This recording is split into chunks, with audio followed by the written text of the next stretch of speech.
Hi, I'm back to talk about perception once again. Part 2 on perception, because we kind of just touched the tip of the iceberg. Well, technically everything is tip of the iceberg because there's so much more below the surface unseen that is so powerfully affecting our lives. So that's another topic for another day. But we're still going to touch the tip of the iceberg on perception because it's so important for our mental wellness.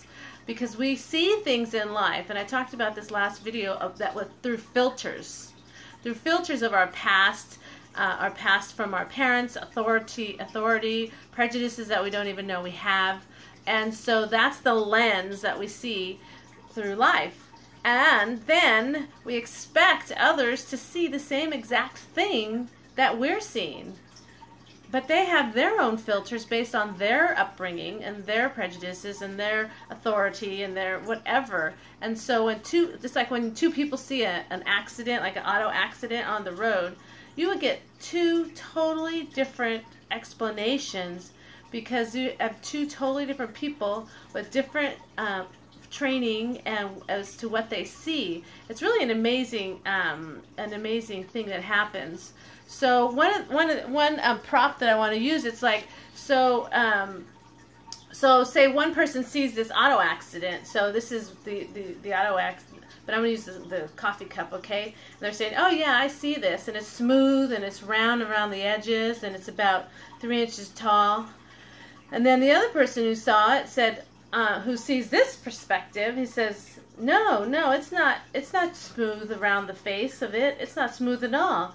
It has a handle, and it's got like a handle with a loop in it, and it's not smooth at all.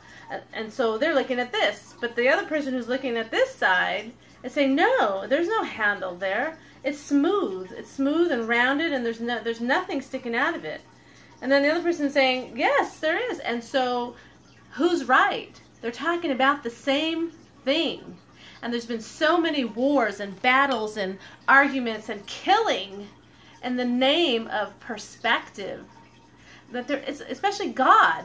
We're talking about the same thing. If this is God, and this is my, Christian, perception of God, and this is my Buddhist, oh, there's no God in Buddhism, so that's not going to work. But if this is my Hindu God, then it's the same God, but yet I'm right, and I'm right.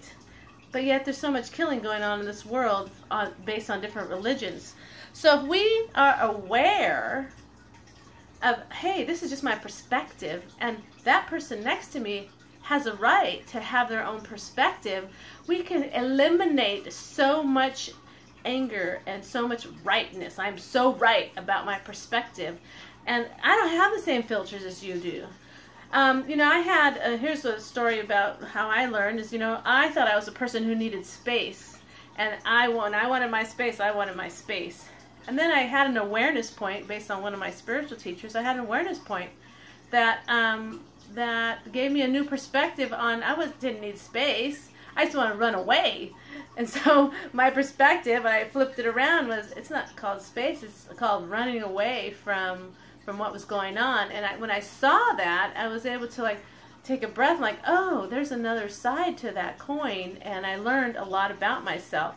So what if we did that to others and learned about what their perspective is, and be open to another's perspective, and know that what you're seeing in your life has another side that you can open and receive, and to the great abundance that this world has to offer. So this week, start looking and asking about another's perspective, and you'll be really astonished and blessed by opening to another's perspective and seeing their point of view.